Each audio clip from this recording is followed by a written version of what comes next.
Muy buenas noches, queridos amigos. Qué lindo poder nuevamente compartir este estudio devocional que estamos haciendo juntos con la finalidad de poder crecer espiritualmente, renovarnos y fortalecernos en un tiempo tan particular y pertinente como este. Como creo que ya todos recuerdan, hemos venido viendo algunas características bien distintivas de este libro. Vimos por un lado la fidelidad de un hombre de Dios con respecto a la palabra de Dios, a ese mensaje claro, puro, verdadero que Dios le está dando para su pueblo. Hemos visto también un pueblo reacio a recibir ese consejo porque ya habían tomado un consejo propio ellos para vivir según esa palabra. Y vemos también, por otro lado, el carácter misericordioso de Dios, en el cual a lo largo de esos 40 años de ministerio del profeta Jeremías, continuamente Él se encarga de reconvenir al pueblo para que el pueblo vuelva de sus malos caminos. En este aspecto y en estas características generales que estamos teniendo es en las que deseamos realmente poder aprender hoy un poquito más. Y la idea es que hoy podamos aprender de algunos móviles que son los que de alguna forma condujeron al pueblo a esa obstinación, a esa no vuelta. Siempre hablamos de lo que es la decisión mientras esté la capacidad o tengamos presente la responsabilidad de decisión. Siempre hay una vuelta, pero cuando nos obstinamos es como trabar el piloto automático y no hay vuelta. Hasta que no haya una situación que realmente sacuda, no hay vuelta. De alguna manera este fue un poquitito el estado del pueblo. Pero a veces nos cuesta entender y uno quisiera comprender, ¿no?, cómo uno llega a ese estado de no vuelta. Es algo que sucede de la noche a la mañana, es algo que por una acción determinada nosotros reaccionamos frente a eso y nos pegamos una vuelta y nos vamos, o es un proceso que trabaja en la vida de la persona que uno le va dando permisos hasta que finalmente eso es nuestra manera de vivir. Bueno, todo eso es lo que yo quiero que podamos ver hoy a través de este libro y de este estudio devocional que estamos llevando a cabo juntos. Algo que es interesante es notar que el pueblo no es que estaba decidiendo entre blanco y negro. Si bien era así, pero había una alternativa intermedia que el pueblo había tomado para sí, que era el gris.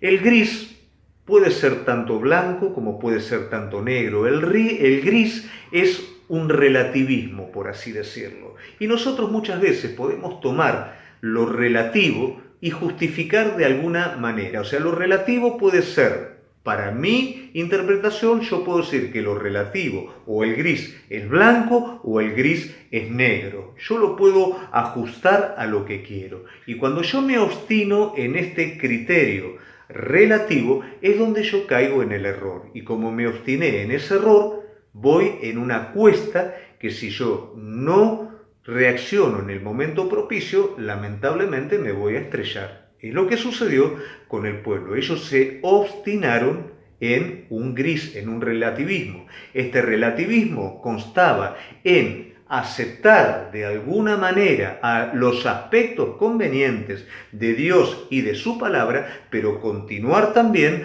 con su propia voluntad. No aceptaban el consejo puro y absoluto de Dios, sino que aceptaban a Dios, pero también ellos hacían prevalecer su propia voluntad y estaban obstinados en este criterio.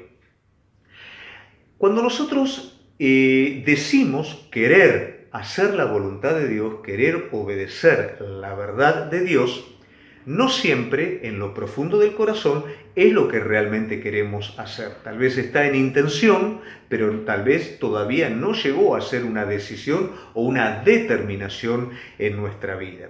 Esto lo podemos ver nosotros cuando el pueblo de Dios decidió querer un rey.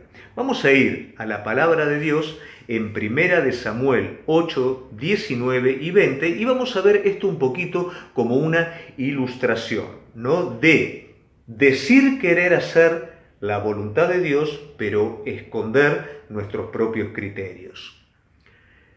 1 Samuel 8, 19 y 20 dice: pero el pueblo no quiso oír la voz de Samuel, y dijo, no, sino que habrá rey sobre nosotros. Primera de Samuel 8:20, y nosotros seremos también como todas las naciones de la tierra. Nuestro rey nos gobernará y saldrá delante de nosotros y hará nuestras guerras. Vamos a ver nosotros en este aspecto que el pueblo tenía una razón, tenía un criterio razonable. Dije en un principio que vamos a ver móviles que nos llevan a la obstinación. Bueno, acá tenemos de alguna manera uno, criterios razonables. ¿Cuál es el criterio razonable? Bueno, el profeta Samuel, que era un vocero de Dios, que todo el mundo daba testimonio de lo que este hombre era, puso como jueces a sus hijos y dice la palabra de Dios que sus hijos no caminaban en los caminos de Dios, lo cual por supuesto trajo inquietud al pueblo. Entonces el pueblo va con este razonamiento delante de Samuel. Y siendo que Dios le habla a Samuel para que Samuel transmita al pueblo que esto no es la voluntad de Dios, que esto no es lo que Dios quiere, que si ellos escogen eso, lo van a estar desechando a Dios, el pueblo se obstina en esto. Y no deja ni más ni menos que ver, como decimos nosotros, la hilacha. ¿Cuál es la razón de todo esto? Bueno, si bien era razonable pensar que los hijos de Samuel no estaban en el camino correcto, acá la razón que se está escondiendo es que el pueblo quiere ser como los demás pueblos de la tierra. De alguna manera perder su identidad absoluta en Dios y en el gobierno de Dios e identificarse con el formato de los demás pueblos de la tierra. Esto es lo que el pueblo está queriendo y este es el motivo por el cual van delante de Dios. Muchas veces nosotros vamos delante de Dios buscando la palabra, buscando la dirección, pero cuando eso viene hacia nuestras vidas por el lugar donde nosotros no lo esperamos, capaz que estamos buscando una oportunidad, estamos buscando tomar una decisión con respecto a cosas físicas y Dios viene en una respuesta hablándonos de situaciones que nosotros tenemos que resolver en lo personal, en nuestra vida. Bueno, ahí mucho no nos gusta. Pero cuando el corazón es bueno, yo tomo eso delante de Dios y dejo que su Espíritu Santo a través de su palabra, que es verdad, renueve mi vida. Cuando el corazón no es correcto, me obstino.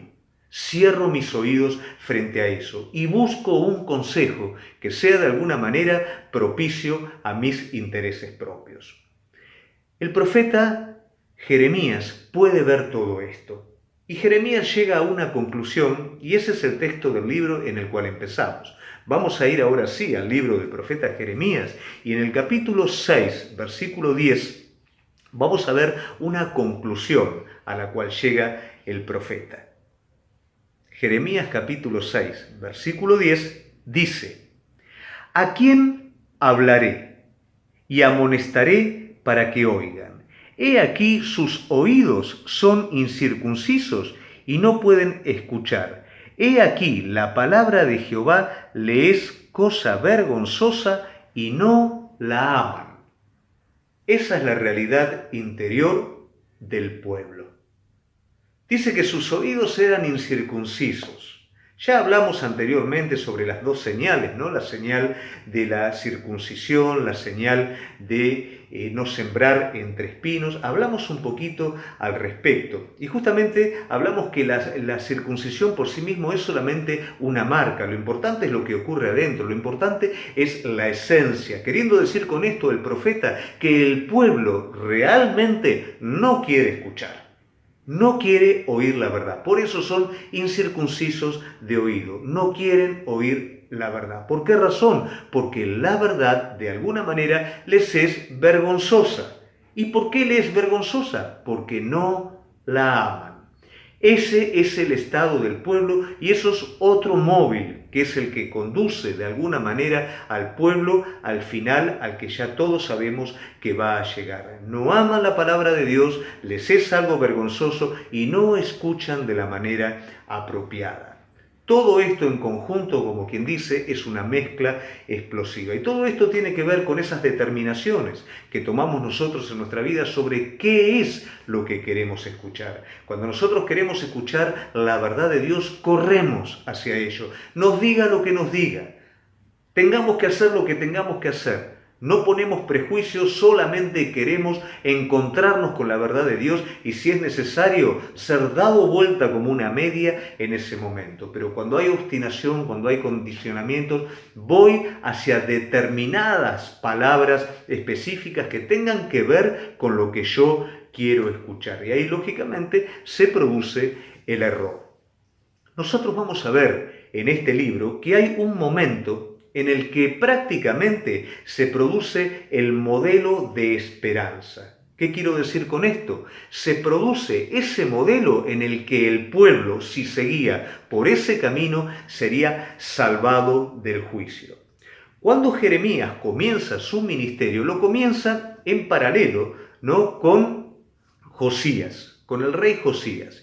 El rey Josías no hace ni más ni menos que interpretar sus antecesores, que fueron su abuelo, su papá, que fueron Amón y Manasés, y vieron el desastre, ¿no?, por no seguir la verdad de Dios, por jugar en esta obstinación de tener a Dios de alguna manera en cuenta de manera relativa, pero hacer prevalecer los intereses o el malvado corazón, y al ver que todo esto no da resultado, este rey decide hacer algo distinto. Gracias a Dios que simultáneamente con el rey Josías está a su lado el profeta Jeremías y juntos pueden llevar a cabo una renovación en el pueblo. Toman los ídolos, los echan fuera, hay una reestructuración de todo aquello que no se ajustaba a la palabra de Dios. Y de esa manera, aunque sea durante esta gestión y de manera temporal, el pueblo de alguna forma se convierte en el modelo de lo que los sacaría adelante, de lo que impediría que el juicio viniera. Es ese modelo de esperanza. Si el pueblo sigue por este camino, el juicio se corre. Lamentablemente, como todos sabemos, eso fue algo superficial que duró muy poquito tiempo, pero no dejó de ser un modelo de esperanza para ese momento. Esto es interesante, ¿no?, porque para que estos hombres de Dios, estos líderes, pudieran tratar con el pueblo, pudieran arrancar esos cultos populares que se hacían debajo de los árboles, en los montes, esto implicaba una resistencia. Pero tanto estos hombres de Dios no estaban comprometidos con la aprobación del pueblo, sino con la aprobación de Dios. Y estaban dispuestos a llegar hasta las últimas consecuencias para sacar aquello que se convertía de alguna manera en obstáculo para que el pueblo de Dios recibiera la bendición de Dios de manera completa. Y si era necesario entrar en controversia con el pueblo por este motivo, lo iban a hacer. Estos hombres no tenían temor del hombre, sí tenían temor de Dios. Ya lo habíamos visto en la primera vez cuando hablamos acerca de Gedeón y vimos cómo justamente esto está en el corazón del pueblo, ¿no? El pueblo clama a Dios por una solución para su problema. Y cuando Dios responde y trata la raíz del problema, que son los ídolos, el mismo pueblo que clamó a Dios quiere matar al hombre de Dios que trae la solución. ¿Por qué? Porque atentó con esa verdad relativa, con esa obstinación que estaba en lo profundo de su corazón. Estos hombres de Dios no tuvieron problema en hacerlo, no cedieron a esto, sino que se mantuvieron firmes y durante ese tiempo el pueblo vivió una suerte de avivamiento, un renacer espiritual. Qué importante que es eso hoy, qué importante que es hombres y mujeres de Dios que no cedan a la aprobación del hombre, sino que simplemente estén dispuestos a responder a la verdad de Dios de manera que el pueblo, aunque sea necesario, y aunque entre en controversia, y aunque haya que arrancar ídolos, pero que realmente, o de manera final, la verdad de Dios prevalezca y el resultado sea ese fin que tanto esperamos, ese bien de Dios que tanto esperamos. Algo que tenemos que entender, que fuimos diseñados para tener vida en la palabra de Dios. Fuimos diseñados a vivir por la palabra de Dios. Por eso cuando Jesús viene como vida a este mundo, cuando Jesús viene como palabra encarnada a este mundo, todo aquel que la recibe es como que en su interior hay un renacer, hay una resurrección interior, hay una vida, hay un empoderamiento espiritual, porque la palabra de Dios es vida. Y cuando nosotros respondemos a aquello a lo cual fue diseñado, somos parte de eso. Eso es lo que necesitamos nosotros y eso es lo que necesitaba el pueblo. Durante este tiempo el pueblo lo tuvo. Pero yo quiero invitarte ahora a cuál es el ejemplo contrario al cual acabamos de hablar. Hablamos de un modelo de esperanza, de un modelo que si se continuaba se desviaría el juicio. Sin embargo, el pueblo se desvió o volvió nuevamente a su cauce y quedó con este modelo, que era el que precipitaría el juicio. Y paso a leértelo. Jeremías 5:30 y Jeremías 5:31. Lo de segunda de Jeremías, sacalo, eso es falsa doctrina. Jeremías 5:30 y 31. Cosa espantosa fue hecha en la tierra. Mirá de qué manera empieza. Cosa espantosa fue hecha en la tierra. Los profetas profetizaron mentira. Los sacerdotes dirigían por la mano de ellos, y mi pueblo así lo quiso. ¿Qué pues haréis cuando llegue el fin?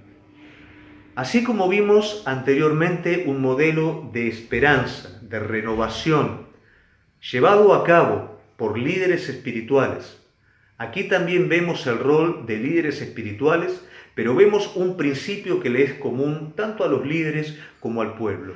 Un principio en el cual definitivamente se puede decir, acá no hay vuelta. Los profetas profetizaron mentira, o sea que los voceros de Dios no dieron la palabra de Dios, dieron mentira. Dijimos anteriormente lo dificultoso que es ir al pueblo y decir, acá hay una equivocación y aquello que está arraigado hay que arrancarlo para que realmente haya un cambio en beneficio de todo el pueblo. Vimos que era algo dificultoso, pero acá vemos el ejemplo contrario, profetas que no tienen la intención de arrancar el problema real de la vida, porque de hecho ellos también lo comparten. Entonces está diciendo, todo esto está bien, Dios lo sabe, Dios lo entiende, no está enojado con ustedes. Palabras blandas que recibían también los dirigentes, y dice la palabra que gobernaban a partir de esa dirección espiritual. O sea que los gobernantes estaban de acuerdo con lo que los profetas decían y el pueblo dice, así lo quiso. Entonces aquí tenemos una complicidad entre el vocero de Dios, entre los gobernantes y entre el pueblo, en donde todos están de acuerdo y todos están obstinados en vivir una verdad relativa en donde se tiene en cuenta a Dios solamente de palabra, pero no en obediencia respecto al sano consejo, respecto a la verdad. Entonces ya en este punto prácticamente no hay vuelta. Vos fíjate que el profeta Ezequiel también nos hace una referencia con respecto a este modelo de no vuelta, que es un poquito más profundo, y yo te lo quiero leer. Anda Ezequiel 22, 27, no segunda de Ezequiel, Ezequiel 22, 27, 28 y 29. Y vamos a ver que lo mismo aquí está mucho más explanado, más detallado. Y dice, sus príncipes en medio de ella son como lobos que arrebatan presa, derramando sangre para destruir las almas, para obtener ganancias injustas. Esto es una figura que no hace ni más ni menos que señalar cómo los dirigentes que tenían la responsabilidad de pastorear, ¿no? Porque los dirigentes, los gobernantes en esa época eran llamados pastores del pueblo, tenían la responsabilidad del cuidado de las almas por sus propios intereses personales, no hacían ni más ni menos que destruirlas. Ezequiel 22, 28, y sus profetas recubrían con lodo suelto, profetizándoles vanidad, adivinándoles mentira, diciendo, así ha dicho Jehová el Señor, pero Jehová no ha hablado. La figura que representa un muro, ¿no es cierto?, cubierto de lodo, no es ni más ni menos que un muro ficticio, un muro que simplemente es agradable a los ojos, pero no tiene la consistencia de proteger absolutamente nada, porque no es ni más ni menos que un montón de piedras embadurnadas con barro, pero no unidas por cemento, cumpliendo su función. De esa manera les dicen, todo está bien lo que vos estás haciendo, es correcto lo que vos estás haciendo, seguí adelante porque no hay juicio. Dios no es tan así. Lo demás es vergonzoso. La palabra real de Dios es vergonzosa. Esto es lo bueno. Dios está con ustedes. ¿No ves que lo hace el profeta? ¿No ves que lo hace el sacerdote? ¿No ves que lo hace el dirigente? De esa manera, ellos se adjudicaban predicar la palabra de Dios cuando Dios no los había mandado y cuando lo que estaban hablando no era palabra de Dios. ¿Qué influencia tiene un líder espiritual?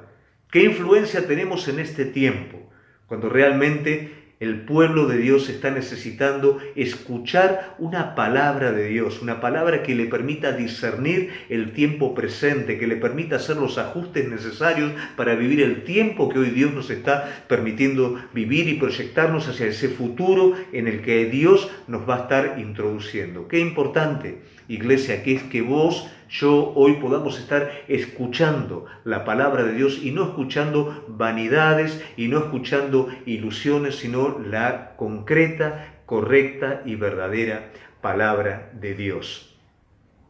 22-29 dice: el pueblo de la tierra usaba de opresión y cometía robo al afligido, al menesteroso, hacía violencia y al extranjero oprimía sin derecho. ¿Y qué hacía el pueblo de la tierra? ¿Te acordás el modelo anterior del que hablamos? ¿Te acordás que el pueblo de la tierra estaba de acuerdo con lo que decía el profeta y con lo que hacía el gobernante? Bueno, acá el pueblo de la tierra no hace ni más ni menos que expresar el carácter de sus líderes. La misma violencia que habían los sacerdotes, que habían los gobernantes, estaba también instaurada en el pueblo, porque no había una palabra de Dios que dirigiera. No había una palabra de Dios que llevara a bien, salvo, como estamos hablando, lo que el profeta Jeremías hablaba de parte de Dios, pero el pueblo lo rechazaba completamente. Esa palabra para el pueblo era vergonzosa. ¿Por qué razón? Porque ellos y sus líderes vivían lo opuesto. Cuidado con esto. Cuidado, que muchas veces lo que hacen todos no quiere decir que sea lo que realmente hay que hacer. Tenemos que acostumbrarnos a correr a la palabra de Dios y tenemos que acostumbrarnos a que sea la palabra de Dios nuestro norte. Tenemos que acostumbrarnos a permitir a la palabra de Dios hacer su labor completa y cumplir su propósito en nuestra vida. Y no aferrarnos ni obstinarnos con conceptos personales o interpretaciones personales respecto a la palabra de Dios. Acá el profeta se enfrenta a una situación. Habría que ponerse en ese momento, ¿no?, en el lugar del profeta. Cuando uno se aferra en compromiso a lo que Dios lo está enviando a hacer y hay oposición de los gobernantes, de los sacerdotes, del pueblo, de todos lados, ¿qué hago entonces?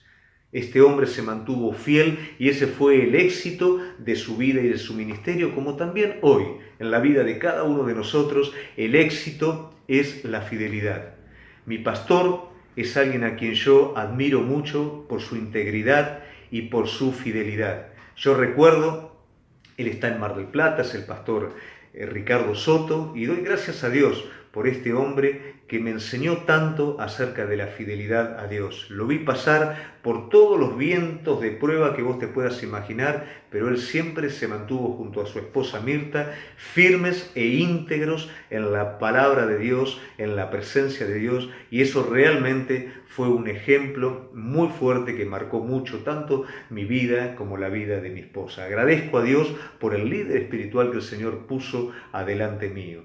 Y hoy es necesario líderes espirituales fieles de esa índole, que de hecho Jeremías los está buscando, porque Jeremías ve esa situación. Entonces él está diciendo, bueno, el profeta no entiende, el gobernante no entiende, entonces, ¿qué voy a hacer? Dice la palabra de Dios en Jeremías 5:4, pero yo dije, ciertamente estos son pobres, han enloquecido, no conocen el camino del juicio de su Dios. Entonces iré a los grandes y les hablaré, porque ellos conocen el camino de Jehová, el juicio de su Dios, pero ellos también quebraron el yugo y rompieron las coyundas. Pobre Jeremías.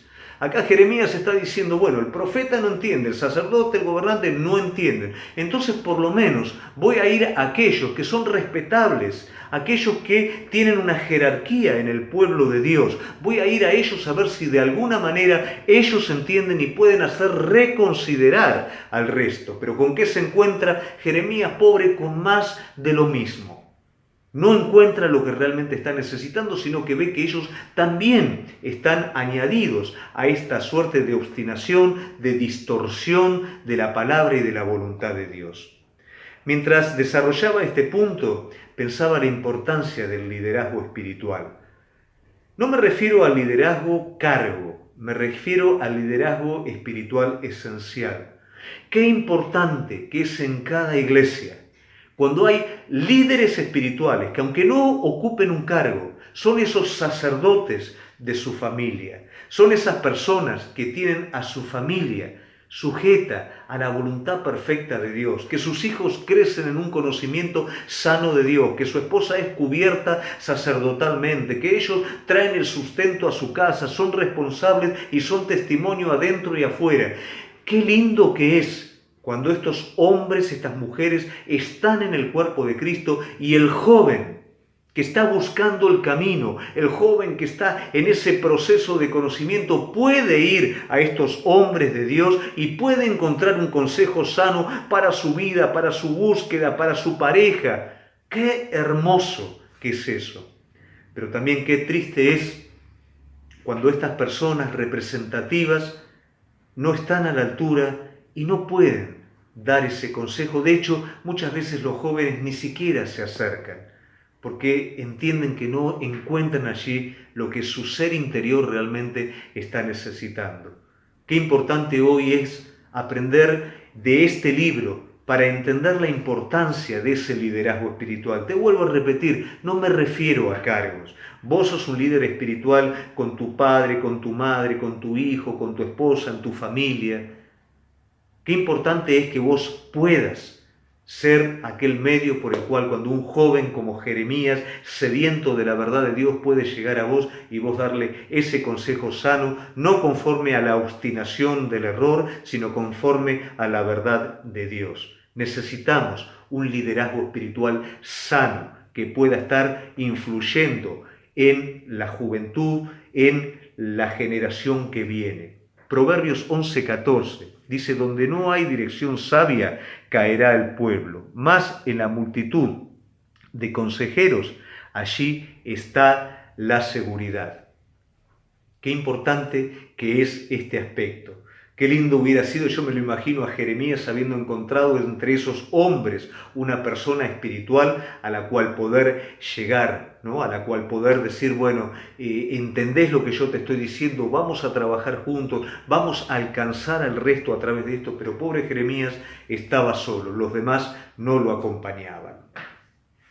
Jeremías 5:1 y Ezequiel 22:30. Te doy tiempo que lo puedas tomar y que lo puedas anotar. Jeremías 5:1 y Ezequiel 22:30 nos habla bajo este contexto de la necesidad de la cual Dios está buscando algo. Dice la palabra de Dios, Jeremías 5:1. Recorred las calles de Jerusalén y mirad ahora e informaos. Buscad en sus plazas a ver si hallás hombre, si hay alguno que haga justicia, que busque verdad, y yo la perdonaré. Dios busca un hombre que no siga esa obstinación errónea, sino que realmente esté buscando la verdad y se comprometa con ella, porque cuando hay un hombre que se mueve de esta manera, hay esperanza para el mundo, hay esperanza para la ciudad, hay esperanza para la familia, hay esperanza cuando un hombre se compromete con la verdad. Y Dios está buscando eso. Él quiere perdonar, Él quiere salvar, Él quiere alcanzar, pero es necesario un hombre que salga de la obstinación del error, de esa verdad conveniente, para que se comprometa con esa verdad absoluta de Dios, de manera tal que ese hombre pueda ser utilizado como un medio de salvación para todo el ámbito que lo rodea. Ezequiel 22:30 dice, y busqué entre ellos hombre que hiciese vallado, que se pusiese en la brecha delante de mí a favor de la tierra para que yo no la destruyese, y no lo encontré. Volvemos nuevamente a ese modelo que nos está dando la radiografía de esa caída sin límite del pueblo de Dios. Volvemos nuevamente a un profeta que habla, volvemos a un gobernante que gobierna según esas palabras erróneas y a un pueblo que acepta ese error. Entonces aquí haya esa palabra un fundamento, no hay nadie. Jeremías sí está, pero no hay nadie. Todos están comprometidos, todos están en complicidad con este aspecto. Cuando esto sucede, es muy difícil. Pero cuando un hombre de Dios se levanta en fidelidad, siguiendo esa verdad, comprometiéndose con la justicia, entonces hay esperanza de salvación para ese pueblo, para esa ciudad, para el mundo. Y eso es lo que el Señor busca. No como los falsos profetas que hacían esos muros endebles, sino alguien que se pare en la brecha a favor de la tierra, intercediendo por el Señor, alguien que tome ese lugar sacerdotal. Eso era necesario y eso es necesario hoy también. Y todo esto, que es un poco la historia, es lo que nosotros tenemos que considerar para traer en nuestra vida. A ver, reconsideremos un poquito todo. Hay una realidad, y es que el pueblo está obstinado. Hablamos de Jeremías, ¿no? Del pueblo de este contexto. Está obstinado en una consideración de Dios, pero en un prevalecer sus propios intereses, lo cual hace un error. Ese error, o en ese error, está de acuerdo el profeta, está de acuerdo el que dirige y está de acuerdo el resto del pueblo. Esta es la situación. Acá Dios nos está diciendo qué es lo que Él busca. Él busca hombres que estén comprometidos, como Jeremías, con esta verdad absoluta. Hombres que amen esa verdad con todo su corazón y corran a ella, no solamente para que esa verdad trabaje en la vida de ellos y cumpla el propósito en sus vidas, sino también para que lo haga a través de sus vidas. Jesús dijo, mi doctrina no es mía, sino de aquel que me envió. El que quiera hacer la voluntad de Dios conocerá si la doctrina es de Dios o si yo hablo por mi propia cuenta. Por supuesto que se produce esa confrontación entre esa palabra distorsionada y la palabra verdadera. Y ojo, que cuando la persona no tiene los sentidos muy desarrollados respecto al discernimiento del bien y el mal, no tiene conocimiento, no tiene una vida espiritual muy fuerte, es fácil equivocarse. Es fácil confundirse, pero acá Jesús está diciendo el que quiere hacer mi voluntad. Cuando vos querés con todo tu corazón, no hay manera de equivocarte, porque todo lo pones delante de Él, a pesar de tus intereses propios. Entonces el Espíritu de Dios te va a guiar a toda verdad porque vos querés hacerlo con todo tu corazón. Tu querer no es un querer condicionado, no es un querer que me convenga, no es mi propio querer, yo quiero lo que Dios quiere. Entonces quien tal sienta va a poder discernir la doctrina verdadera que es conforme a la verdad de Cristo o el error que es conforme al interés de las personas. Juan 7:18, el que habla por su propia cuenta, su propia gloria busca, pero el que busca la gloria del que lo envió, este es verdadero y en él no hay injusticia. Y te regalo este salmo para poder cerrar este estudio. Salmo 51:6. He aquí tú amas la verdad en lo íntimo y en lo secreto me has hecho comprender sabiduría. Es allí donde no hay manera de confundirte. Cuando vos esa verdad la querés y la tenés en lo más íntimo, allí es donde Dios ama. Allí es donde cuando vos te encontrás con esa verdad en lo profundo de tu corazón, donde creíste que estabas bien lo que estabas haciendo, pero ahora la verdad se encarga de mostrarte, no, mirá, no está bien. Pero lo hice toda la vida. punto aparte, no está bien, pero estamos a tiempo de cambiarlo, de corregirlo. Y eso es en lo íntimo, eso es en tu búsqueda de Dios. Por eso a veces hace aburrido tu devocional, tu búsqueda, porque tiene que ver con cosas superficiales. Pero cuando vos dejás que esta verdad entre a lo más profundo de tu ser y allí el Espíritu Santo te desnude completamente para volverte a cubrir de nuevo, allí es donde la verdad halla su lugar y allí es donde la verdad cumple su labor completa. Dios ama la verdad en lo íntimo y allí en lo íntimo, allí en lo escondido y allí en confrontación con esa verdad es donde Él derrama esa sabiduría verdadera del Espíritu.